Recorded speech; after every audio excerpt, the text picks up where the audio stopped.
Recording. What's up, guys? I see a lot of friendly faces. Hopefully you know me, Zap, your community lead at the Entrepreneur Center. I'm actually coming to you from my office, which is great. We're practicing all social distancing and guidelines.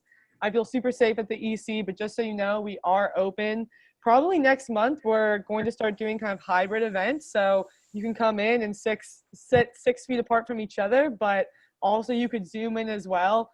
Figuring that out, but stay tuned to that happening. Today, though, we have Caroline tuning in, who came super highly recommended from some friends at the EC to talk about what I think is a super important topic to any and all entrepreneurs, but just imposter syndrome and how to navigate that.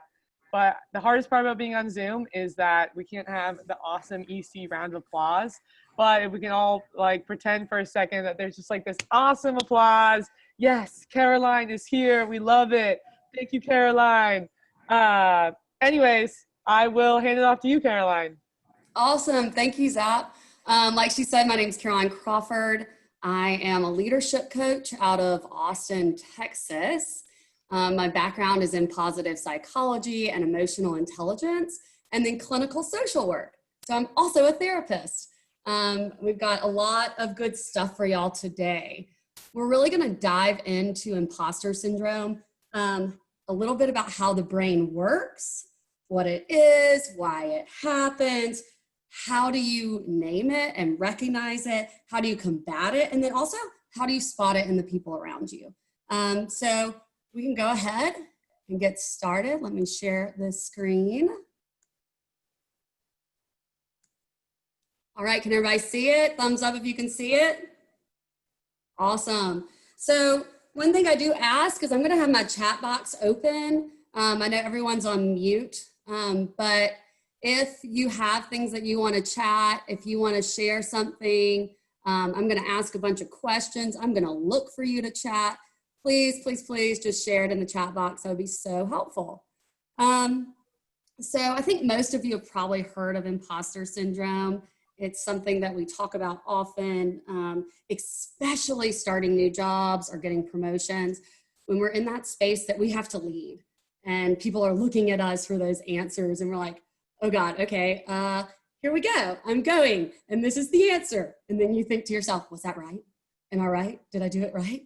And it is a vulnerable topic. It's one that people don't like to admit that they have imposter syndrome, and that's the whole premise of it, is no one wants to be seen as a fraud.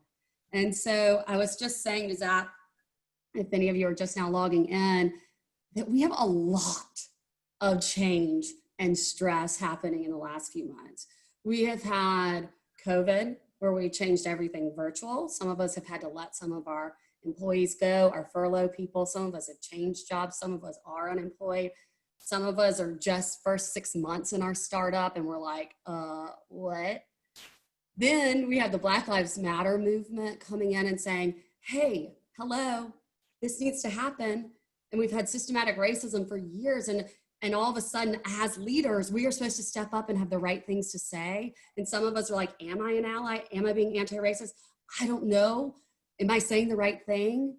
And so we're doing all this virtual where we're already walking on eggshells, and then we're trying to do this, and we're like, we want to do the best for everyone around us. And it can lead to a lot of stress and that inner critic, that voice in our head getting really loud. And when that voice gets loud, that imposter syndrome can come on.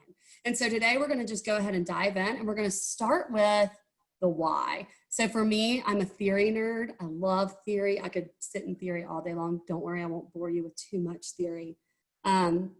But I do think it's important to understand the why. And so let me get my clicker down. And there it is. Okay. So the art of the paradigm. Not sure if you'll know about paradigms, but I like to say it's the CRM system for our brain.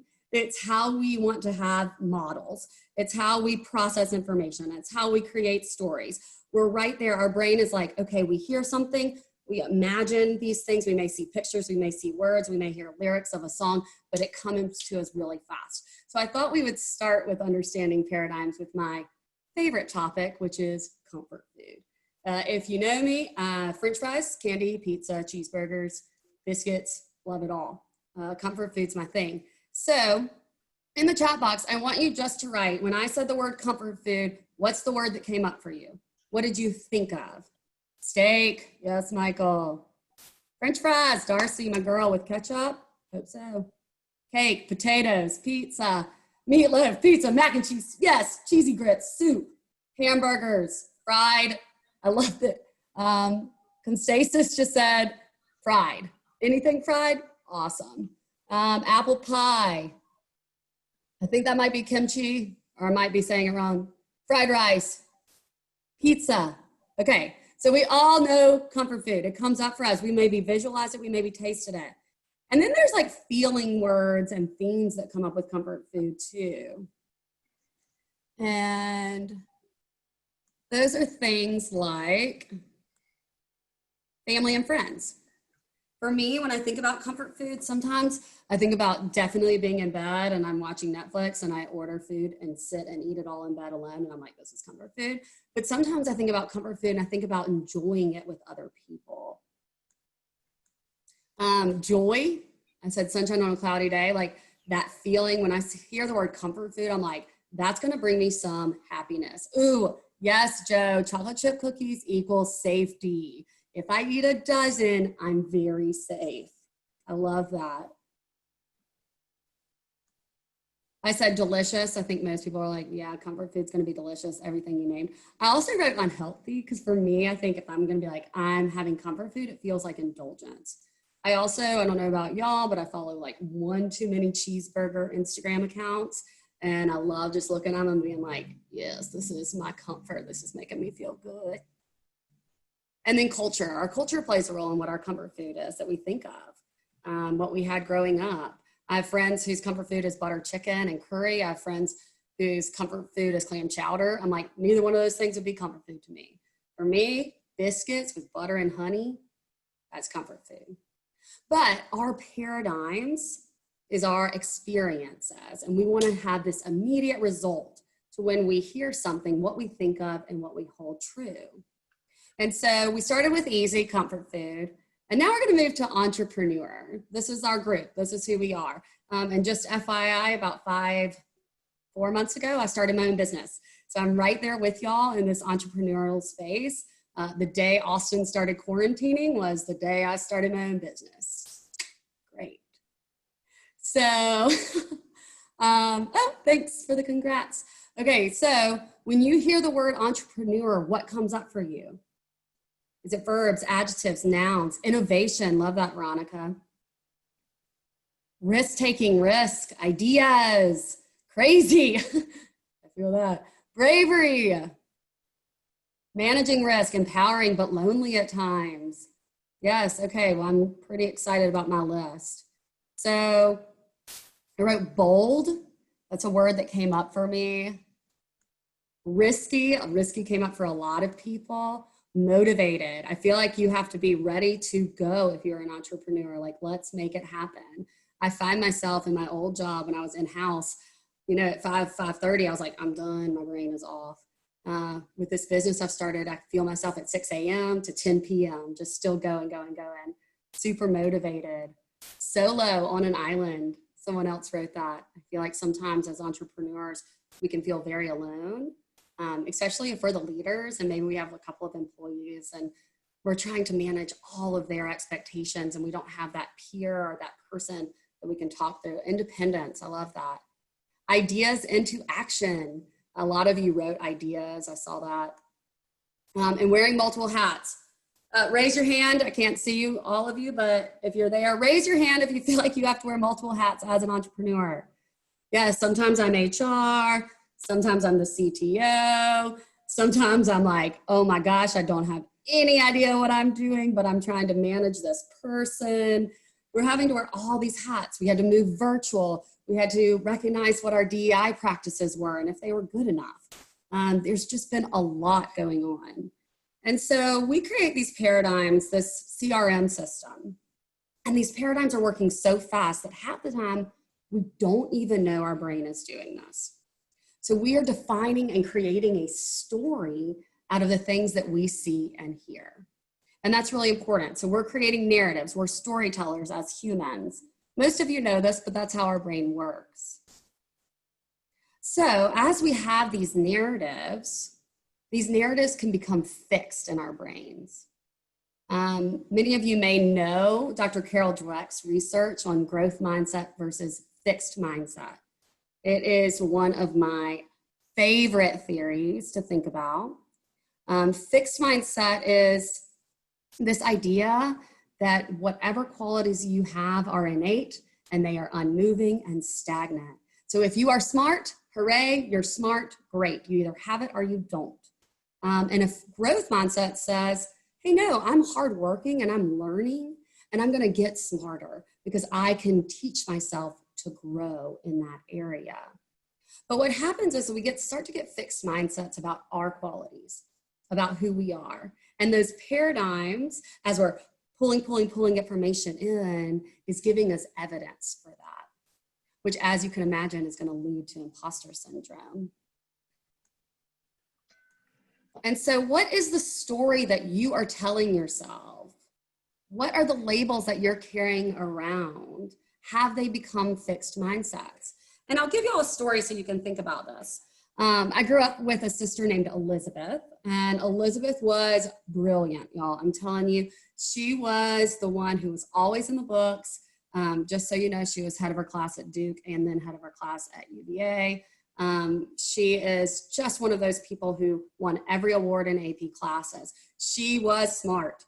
And so my father one day, in all of his generosity, he was trying to be very kind, but he said to me, oh, Caroline, your sister has the IQ. And I was like, oh God, where is this leading? And he said, and you, Caroline, have the EQ. And I was like, oh, okay, what's EQ? And he says, that's emotional intelligence. You're good with people. I was like, okay, great. And so Elizabeth is over here being like, I've got the IQ. I'm so smart. But I'm like, I have the EQ. And so Dad said this to be a compliment to me, but it became a label for both of us. And so as Elizabeth excelled in her smartness, she got evidence.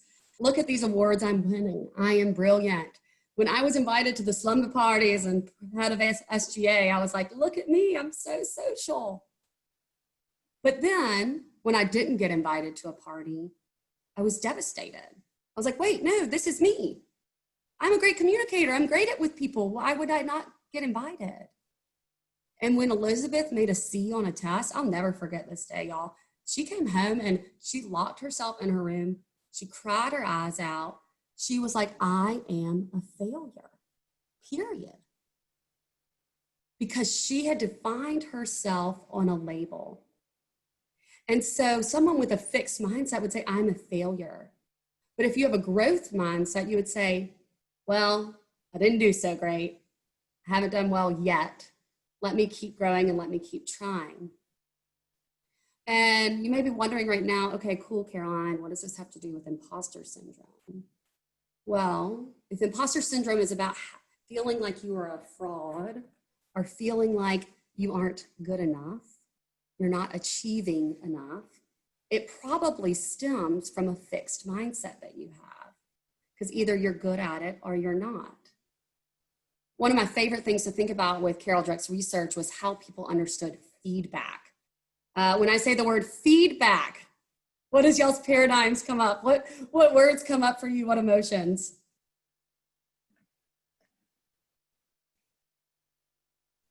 I'm looking in that chat box. Coach, bring it. Yes, helpful. Criticism. A little anxiety, but I hope I did it right. Constructive growth, sometimes scary, anxious, insight. Okay, exactly, I'll prove my point. Just the word feedback can bring up so much emotion. And sometimes it's a really negative emotion because it's scary to think about that maybe you did something wrong or someone's going to criticize you. Blah, blah, blah. I love that, Mark. Reflection. And so those of you who are feeling anxious, that's so normal when you hear feedback, when you're scared. But the great thing is with a growth mindset, feedback is constructive. It's time to grow. It's time to reflect. It's insight.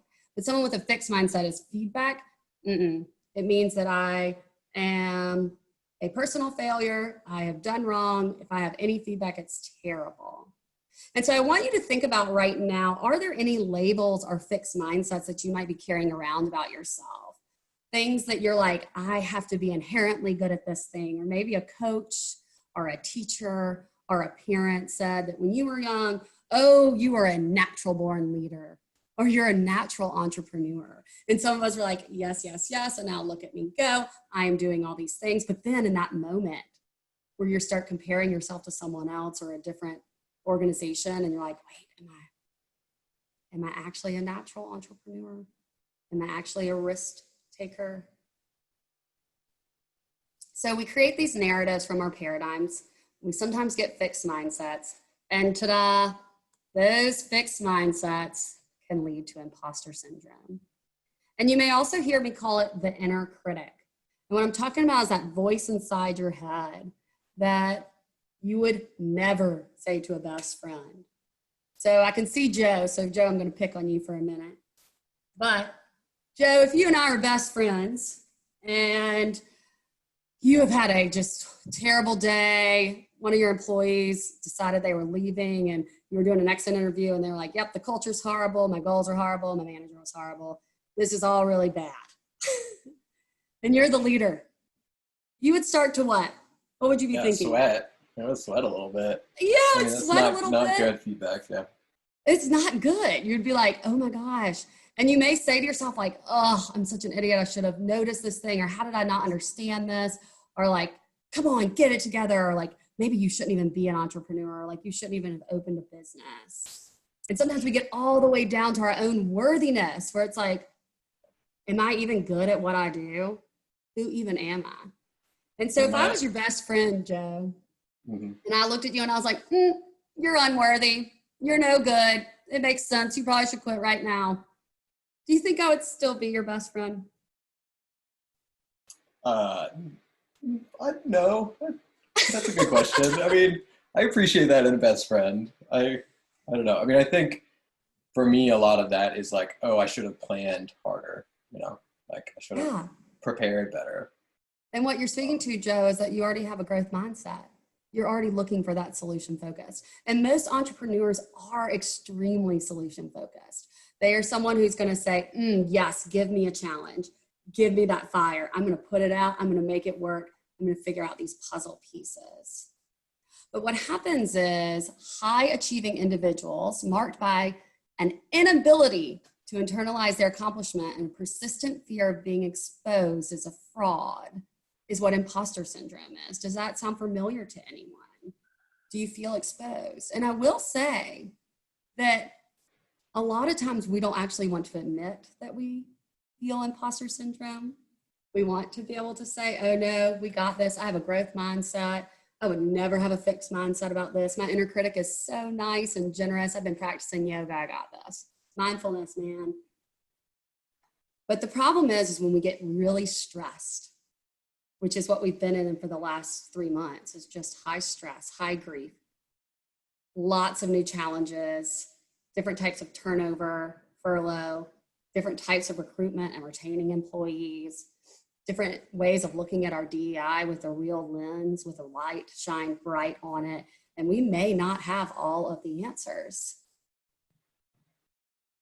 And so, Michael,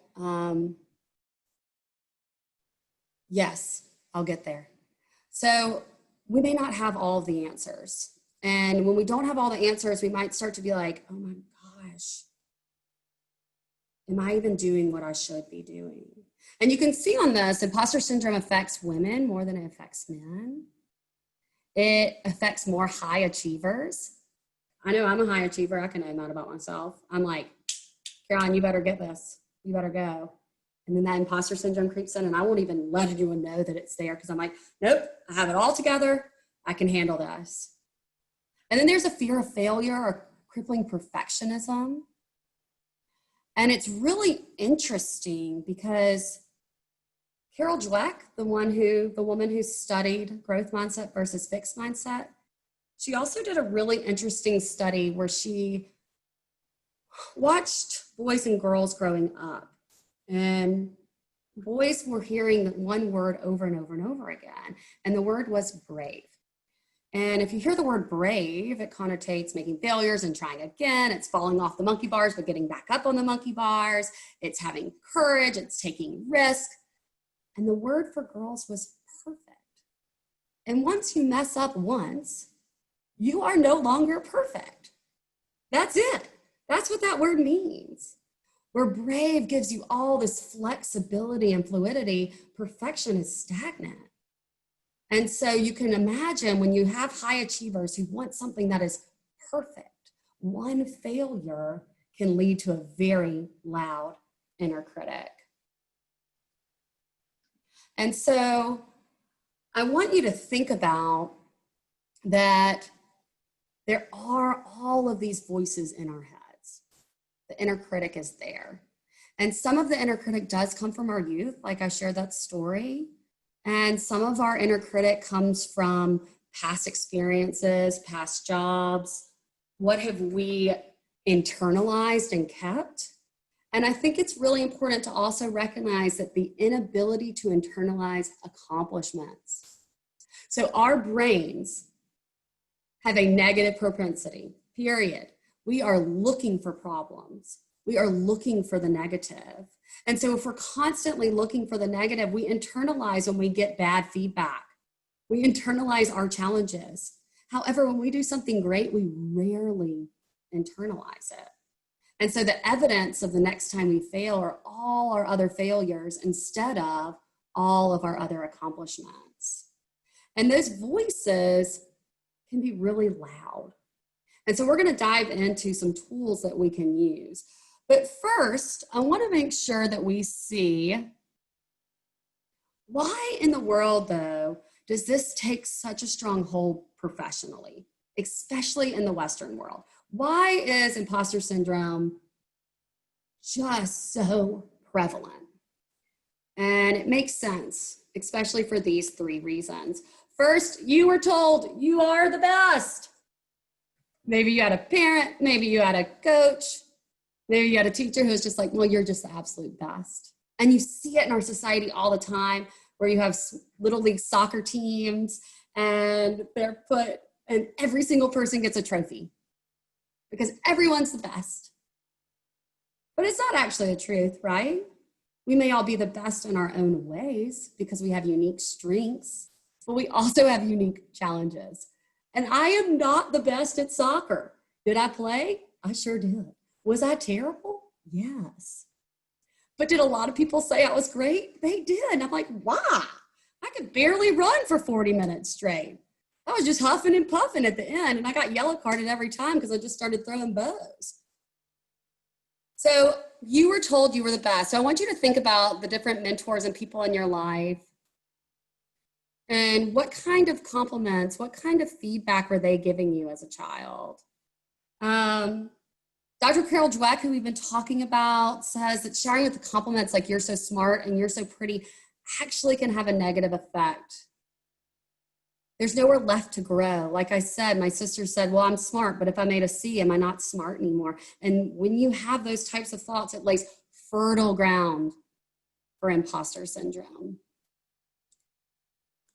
So the first reason why imposter syndrome is just everywhere is because people are told you're the best. Yes, Chandler, way to recognize that.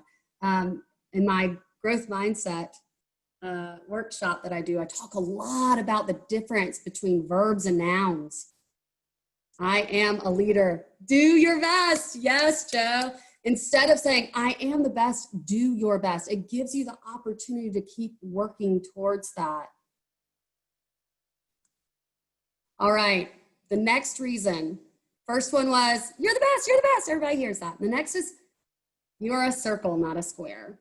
So women, racial minorities, LGBTQ individuals feel like they may have be living in the song, one of these things is not like the other. Y'all remember that from Sesame Street? It is hard when you are sitting in a space where you don't feel like you have representation of you. And that doesn't mean it's just those women. Sometimes it may be someone else who you're sitting in a space and you're like, wait a second, this is not my realm. And so if you're feeling like you always have to prove yourself, if you're always looking to say, wait, look at me, I promise I'm not young, or don't look at the color of my skin, listen to what I'm saying. There's so many intersectionalities that are happening that can affect the way we think about ourselves because we're meta thinking about what the other person is thinking about us. And so that can lead to a strong imposter syndrome. It's saying, hey, is that person seeing me just as a blonde woman? Or are they hearing my expertise in what I'm saying? That's something that comes up for me all the time. I think about that all the time. And then as soon as that fragment hits, right? All of a sudden my paradigm's like, I'm downloading. Yes, this person probably thinks that way. And then I'm finding evidence. And then my inner critic's getting loud and then imposter syndrome is there. So you're the best is the first one. You are a circle, not a square. And comparison is the thief of joy. If you know me, you know this is a mantra of mine. This is something I think about all the time. And as entrepreneurs, this is so prevalent. Okay? We are constantly out there competing. We live in a capitalist society who's saying, go, go, go, go. And we may have goals for our first 6 months and they may look very different from the goals of another company's first 6 months. And someone else may have taken off and they already have hired 4 employees and you're still working solo being like, what is happening? We have things like LinkedIn and Instagram where we're sitting just scrolling, comparing. All day long, we are sitting there comparing ourselves. And so imposter syndrome can come in because if we can't just look at ourselves with reality and say, this is where I'm at, this is what I'm doing, I've hit the goals I've set for myself, yay, let's celebrate that. Or maybe I haven't hit the goals I've set for myself, I've had some failure and I'm gonna learn from that.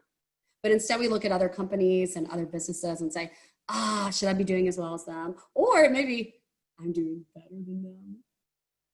And we're sitting in that place of comparison.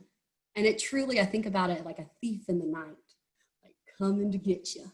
And it's coming to steal your joy. It's coming to steal the fire. And when we talked about the paradigm for entrepreneurs, we talked about a boldness. But if you're not feeling bold because you're comparing yourselves to others, then you're gonna lose that spark inside yourself. And so we've talked a little bit about the brain. We've talked about paradigms, how our brain functions. We've talked about fixed mindset versus growth mindset, how those fixed narratives can lead to a really loud inner critic. And the inner critic comes from places like, you're the best, that you don't feel like you fit into that space or the comparison piece. Wonder if, I'm reading some of the chat right now, wonder if this got lost. Is it the opposite of you're the best, you're not good enough, just as strong or stronger in the equation?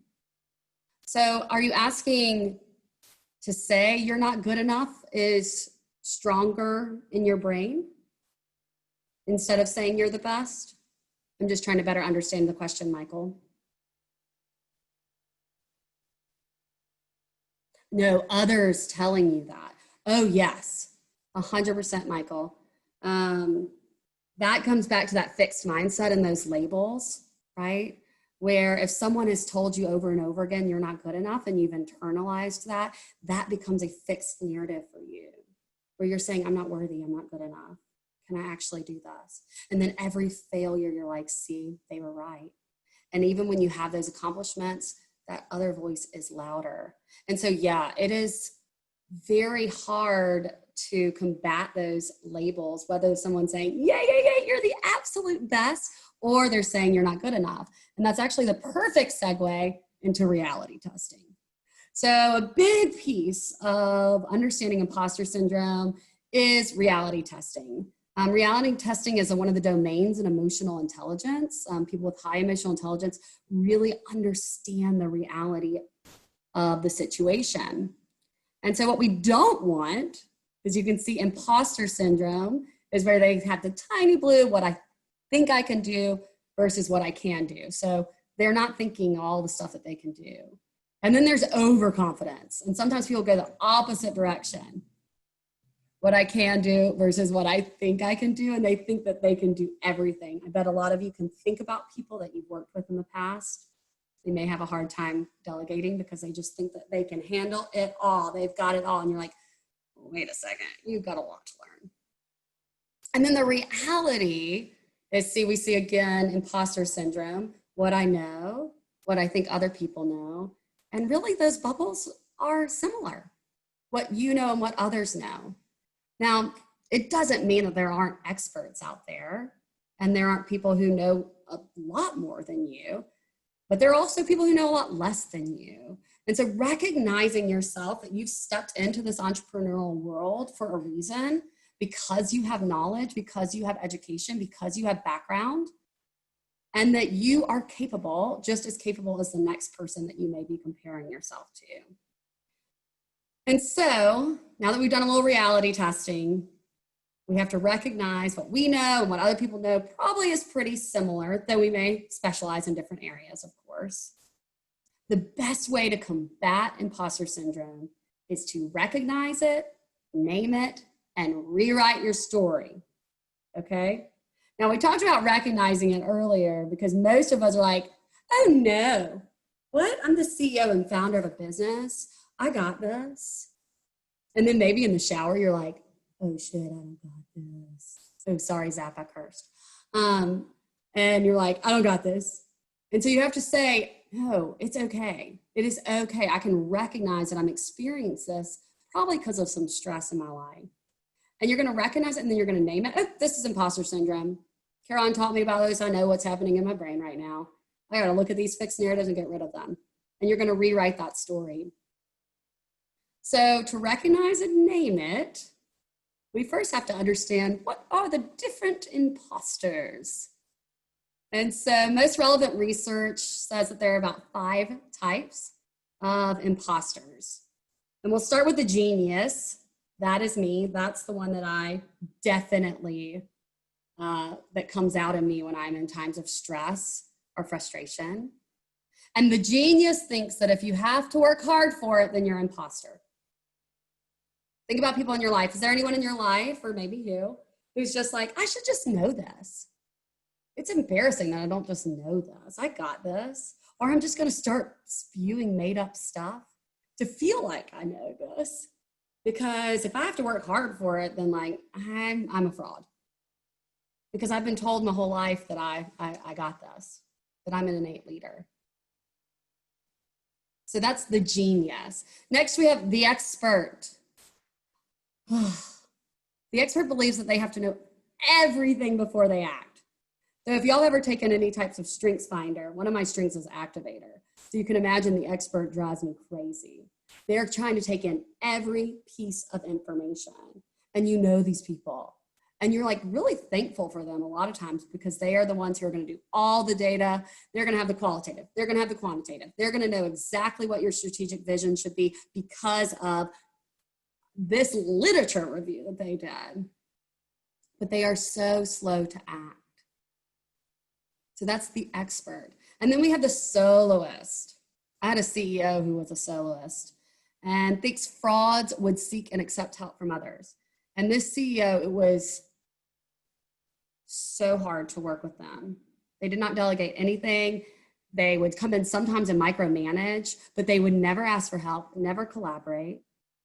We were working with young people and they were so out of touch, but they just said they knew what they were talking about and would state research from the 80s and 90s. I was like, this isn't even relevant for today. But if we acted like we could help them, they would say, no, I got it. I got it. So think about people in your life who may be a soloist or in your organization. You have the perfectionist. I have a lot of girlfriends who are like this, that thinks their failure to meet high standards means they're a fraud. It is those people who come in and work, and everything is so aesthetically pleasing and so perfect. And they are right there just being like, I got it. It may be the people who think feedback is very scary and nerve-wracking because they don't want any type of feedback because they need to believe that they are doing everything just right. And then there's the superhuman. And it pushes themselves to work harder than others so they won't be exposed. This is the person who gets to the office at 6 a.m. and leaves at 10 p.m. Who's saying, I got it all. I know it, I got it, I can do it.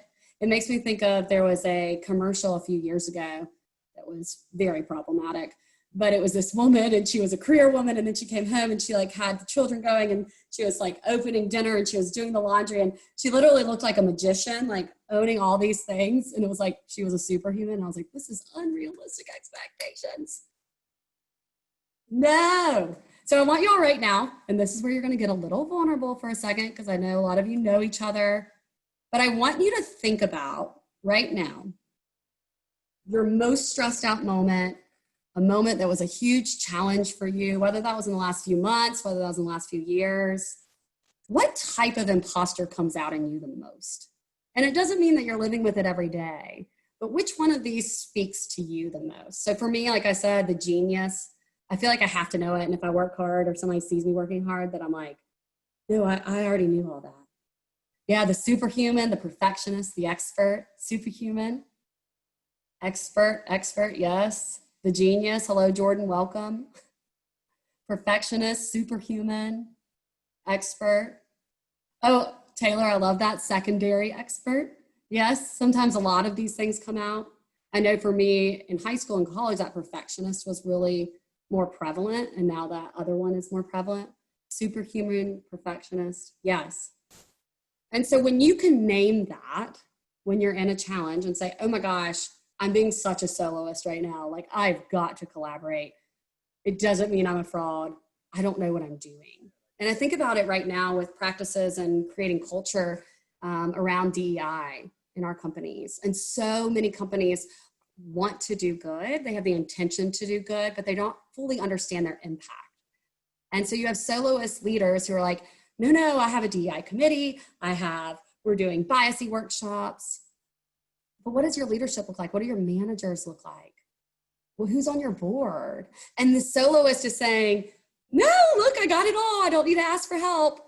We're going to just do it the way I've always done it, but like amped up. And it's like, no, you need to actually collaborate. Ask for people who've experienced all of the different prejudices and different hardships that come with being a part of a work community. You have to ask. And so which one is you? Yes, I love that question, Michael. I wonder how many entrepreneurs fall into the superhuman category. I thought that as soon as I was creating this. I was like, I wonder if a lot of them are going to be the superhumans. I'm not sure, Daniel, but I can look that up for you. Daniel asked, is there a way, like an assessment or a test, to see where we fall and what type of imposter, what comes out the most in us? Okay, so now we can name it. We've recognized it, we've named it. And now it's time to rewrite our story. Do any of y'all meditate out there? Raise your hands, anybody meditators?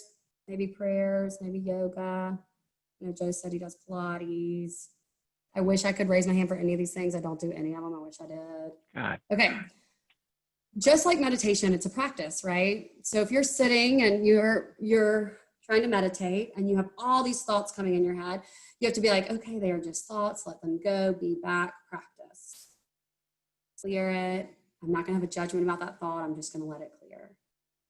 And then you have to go again, and then you have to go again. And anyone who's really tried to practice meditating knows it is work. It is a lot of work.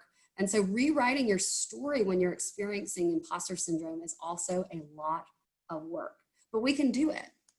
So the first thing we have to do is normalize it, which is what we've done this whole workshop. We said, look, our brains do these things. Sometimes our brains can't even help it. They're creating paradigms at lightning speed. We know it has a negative propensity. These fixed mindsets are coming in from labels we were given as kids. 70% of people say they experience imposter syndrome. And that was the most recent research I could find. But I also want to note that imposter syndrome is claiming that you feel like a fraud. And the whole point of imposter syndrome is not to let anyone know you feel like a fraud. And so my guess would be that that other 30% has also experienced it. And so just recognizing it is normal. We do not have to have all the answers. Even if we have the title, even if we are the CEO, even if we've had the answers in that domain before, it doesn't mean that we have to be the soloist or the genius or the superhuman, that we can look to others and ask for help. The next way to start rewriting our story after we normalize it, right, is share with a trusted friend. This can be really hard to do. I think some people really, really struggle to share the feelings that are coming up for them. And a lot of people think, well, in business, there's no place for feelings, or feelings are flowery, or we just have to get stuff done. I can think about this later when I'm in the shower screaming or practicing a monologue or crying. I don't know, do y'all practice monologues of what you would say to someone in the shower? I do that all the time. So I am encouraging you to step out of your comfort zone. Share with a trusted friend or a trusted colleague and just be like, this is really powerful. I don't know what's going on for me, but I am thinking these thoughts. And let them be the friend to say, wait a second, you've achieved so much. Let's name all your accomplishments. Let's name your strengths. Let's name your values. As a coach, that's what I do all day. Every one of my clients is coming in to be like, here's what's going on for me. And I'm like, let me reflect back your strengths and values. And most of my clients are entrepreneurs, are in the startup space. And they're saying, I don't know if I have all the answers. And I'm like, that's okay. And so being vulnerable and then giving yourself self-compassion, talking to yourself the way a friend would when that stuff comes up. It's really, really important. And so, yes, embrace your authenticity. You know, here we are. I will tell you a quick story. I was managing a team of women, and I'm probably that person that some of you would roll your eyes at in the office, where I hated Salesforce. Like, I really hated it. It was something that I struggled with. I hated inputting data. I was like, nah, this isn't me. And I was at the C level, so I could delegate it down, and I did. And I delegated it, and I said, hey, you got to enter all my data for me. Like, I don't want to do this. And so I remember standing at a meeting, though, a couple of days after I had someone else do my data entry for me. And my job was to say, I need everyone to get their data in. Like, I need y'all to do that by the end of day. And I had a team of 14 people kind of staring at me, and I could feel them being like, really, you're going to tell us to get our data in? And in that moment, I was like, you know what? I'm going to lead with vulnerability. Here we go. All right, here's some of my strengths. And I listed some of my strengths. And I was like, and one of my challenges is sitting and doing this. And when I do that, it takes me about 3 hours. But when someone else does it for me, it takes them about 30 minutes. And I realize some of you may be thinking, gosh, she's a hypocrite. I can't believe she would tell me to put my data in. Or, oh my gosh, Caroline, eye roll. You're telling us to put our data in. Why don't you go do it? And instead of them saying those things in that moment, they all were like, yes, okay, haha. And we had this back and forth. And then guess what? Every single one of them got their data in. And I just was like, I'm going to actually just share right now. I feel like a fraud telling y'all to put your data in. I'm going to share that with y'all and see what comes out of it. And what came out of it is they trusted me more, respected me more, and got their work done. It was a really powerful moment. And so I say you can share with a trusted friend, share with colleagues, let people know, because people are going to actually step up in ways that you don't expect.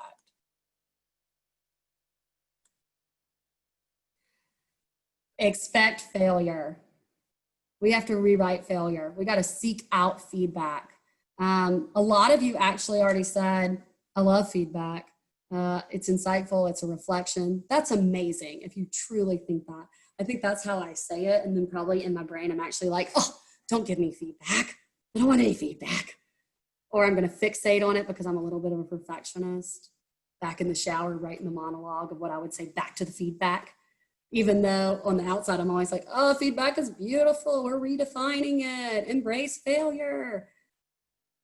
So we have to expect failure and really see that as a learning opportunity. If you can do that, that fraud is not going to get loud. That inner critic has no place to go. You're going to actually start to have a growth mindset. And let me just tell you, when you seek out feedback, it feels awesome. So if I got another story, I remember sitting with the CEO and I was scared that they had some stuff that was going on for them about me. And I was like, I think this is going to be a really hard meeting. They placed it on my calendar just a day before. And was like, hey, I need to talk to you. And I was like, I'm about to get some feedback. It's happening. And I was like, heart beating out of my chest, kind of slightly sweating, but also, you know, I had it all together. I was ready. Feedback is a learning opportunity. Come at me, CEO. And I sat down, and before she could say anything, I go, you know what? I would love some feedback. How do you think I'm doing? Can you tell me more about what's going on for me so that I can just work the best I can in this role that I'm in? And I took ownership of that space. And all of a sudden when she was like, yeah, let me share some stuff, it was like I had asked for it. And so I felt this sense of that fraud, that inner critic that could have been like, well, of course she's noticed this thing. And of course she noticed that thing. It was like my inner voice was saying, oh, good, you asked for that. Oh, yep, okay. Oh, you asked for that too. Okay, great. And I switched the story on its head. And so if you expect failure, if you seek out feedback, that fraud has no place to live because you're owning that you have challenges. And so I want you to expect failure. One thing that I love when I'm seeking out feedback that is just a wonderful way to deal with fixed mindsets, and it's a tool I use all the time, is something called the story I'm telling myself. I can't take credit for this. Brené Brown, my queen, she said this in one of her talks once and said, you know, I sometimes say to people, the story I'm telling myself is this. And let me give you a quick example. Let's say Zap, I'm going to pick on you, Zap, because I can see you. I wrote her an email and she doesn't write me back. And I'm like, oh, okay, I guess she didn't get the email. So then I write her another email and she doesn't write me back. And I'm like, I wonder if she's not getting these. And so I slack her. And I'm like, hey, notice you didn't get the emails, da da da da. And she just sends me back a thumbs up. That's it. No email back. All of a sudden I'm like, I think Zap might disrespect me. Or she doesn't really care what I have to say. Or maybe she just doesn't even like me. What the hell's going on? So I start building this story, right? And then we go to lunch and there's a seat open next to me. Zap doesn't take it. She sits at the other side of the table and I'm like, oh, yep, for sure. This woman does not respect me. She does not care about me. All of a sudden I'm like, no, no, no, no, no. So the story I'm telling myself is that I now have, office mean girl, I now have this woman that doesn't respect me. And so I can go and sit down with her and be like, you didn't sit with me. You didn't answer my emails. You only gave me an emoji. And that makes me sound ridiculous. Like that makes me sound like a ridiculous person. But if I go up to Zab and say, hey, I've got a story in my head right now. Like the story I'm telling myself is that maybe you don't respect me because I know you didn't send me back those emails and there's some other incidences. Is that true? And she's like, wait, no, Caroline, I've been so busy. I've gotten to your emails. It's top of my list. The emoji was because I wanted to make sure you saw me. And yeah, I went and sat next to Margaret because Margaret's had a really bad day and I just wanted to like be there for her. And I'm like, oh, wow, that was so easy. So if you use the story I'm telling myself when you're sharing feedback, it gets you away from that I language and you language. It gets you away from that fraud creeping in because you're not saying this is the truth. I am unlikable. I am not respected. You're giving that person the opportunity to rewrite the story with you. And then the last one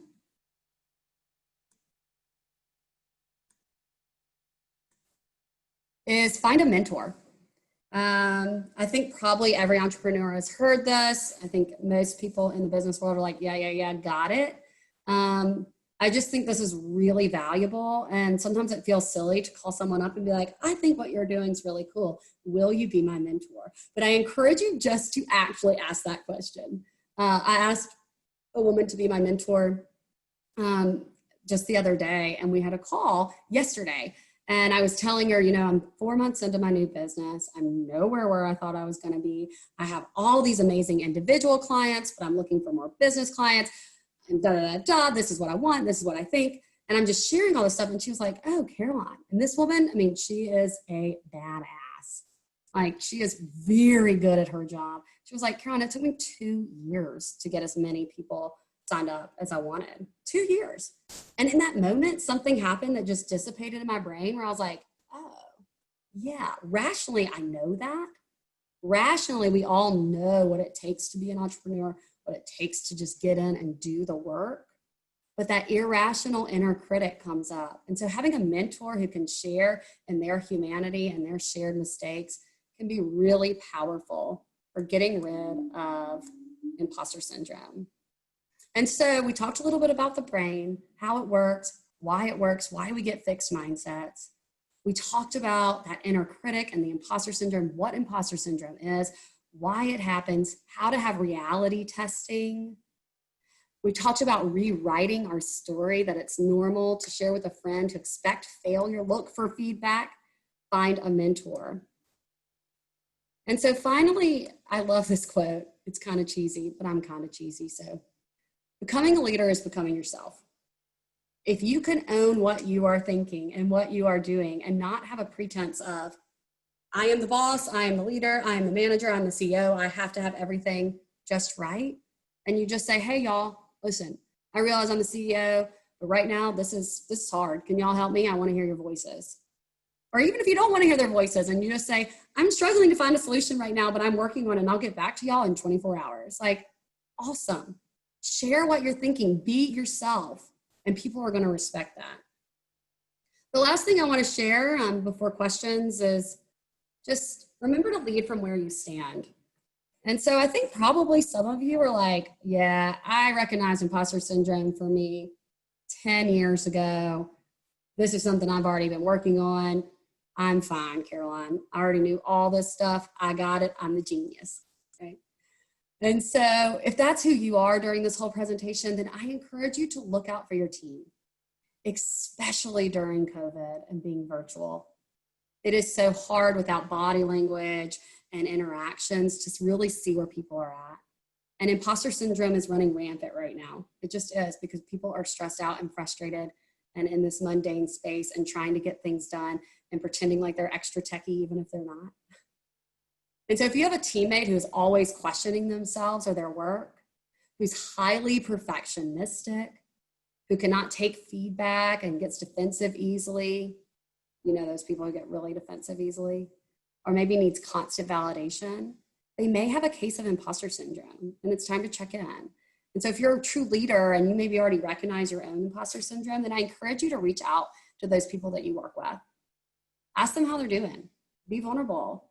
Say, hey, do you think there's some imposter syndrome going on? And they're gonna be like, no, I'm defensive. And you're gonna say, well, let me tell you a little bit about imposter syndrome, or the story I'm telling myself is.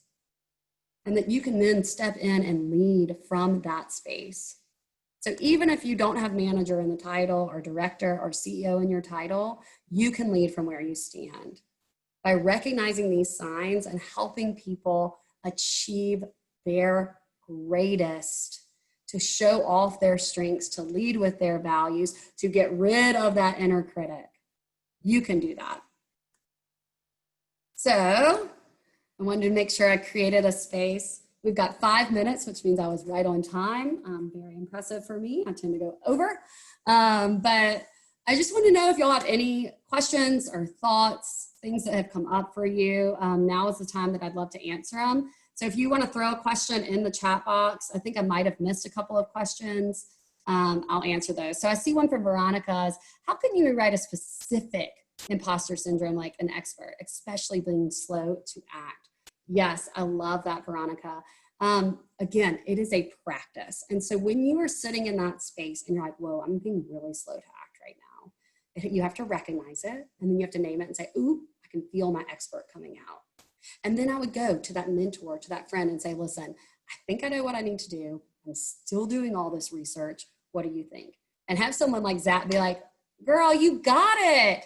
Go, make it happen. I'm going to check in on you in 24 hours. And if it hasn't happened, there's going to be consequences. Well, I don't know what the consequences would be. Maybe I'll go get drinks together. That'd be fun. But you can, once you can name it and own it, you can hold other people to hold you accountable to that imposter syndrome. Yes. Are there any other questions? Thank you all for your comments. Yeah, feel free to just unmute yourself and ask your question Yeah, verbally as well. totally. Do you Joe? have any feelings Yeah. of imposter feedback coming to Like, this did you webinar? personally have any imposter feedback coming here? Because I know, like, whenever I'm leading webinar or talking, like, it spikes. So I was just curious. Yeah, I love that question. I'll be really honest. I used to a lot when I first started. I've been doing these kind of things for several years now. But of course, there are always times where I'm like, did that make sense what I just said? Or is this person just looking at me and being like, that girl's very happy clappy. She doesn't know what she's talking about. Like, of course, those types of thoughts come in all the time. I think anytime that you're leading and you're owning a space, it has ample opportunity for imposter syndrome to come in. I have done a ton of work on myself though, Joe. So I think I've been able to maybe squash most of those thoughts. How long did that take? Like years, months? Oh, Yeah, years. Yes, yeah. sir. Yes, sir. I think though, I don't know if I had all the actual language to name it for a long time. I think I always was like, whoa, my inner voice is really mean. And it was actually a really radical moment for me in college. I can remember being like, what? My thoughts aren't the truth. My thoughts don't have meaning. I don't have to make a story about every single thought I have. I can just recognize I have a thought and let it pass.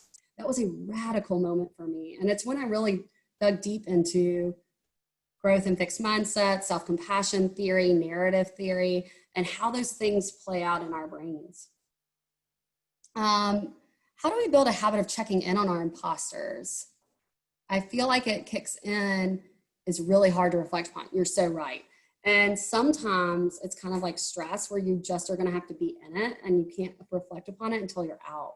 But if you take the time to say, whoa, I just got super defensive about this thing, or I just acted a certain way. I think that could have been my imposter syndrome. Y'all all know that feeling like at the end of the day where you're like, why did I snap at him? Or why did I snap at her? I didn't need to do that.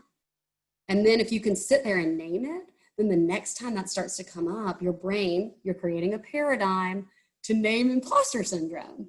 And so then you start to create a story about that and you're like retraining your brain. I don't know what MVTO means. Is that something cool the young people are saying? Somebody wrote MTVO. Oh, that's me. That's just thank you in my Muskogee Creek language.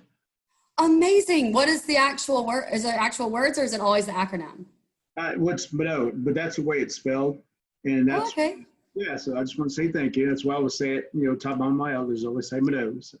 I love that. Thank you so much, Roman. You're welcome. That's Thank you. awesome. Any books you would recommend? My favorite question. Like I said in the beginning, I'm a theory nerd, so I could just read. A couple things that I love is Dr. Kristen Neff's work on self-compassion. It really talks about training your brain the way you would train yourself in yoga or meditation, that your thoughts don't have to have meaning and that you can actually pull out your own happiness. I love. Wait, what was that one called? I'm looking behind me because I don't know if it's on the shelf right here. It's Dr. Kristen Neff, and I think it's actually called Self-Compassion, and it may have a secondary title, but if you Google it, you'll find it. I really love anything Brené Brown writes, especially Daring Greatly. I feel like it's really pertinent for entrepreneurs. It is all about how to be bold in what you're thinking and what you're doing.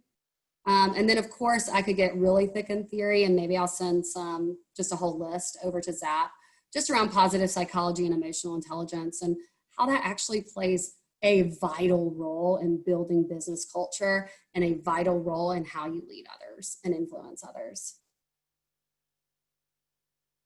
Yes, Martin, awesome. The Gifts of Imperfection is great.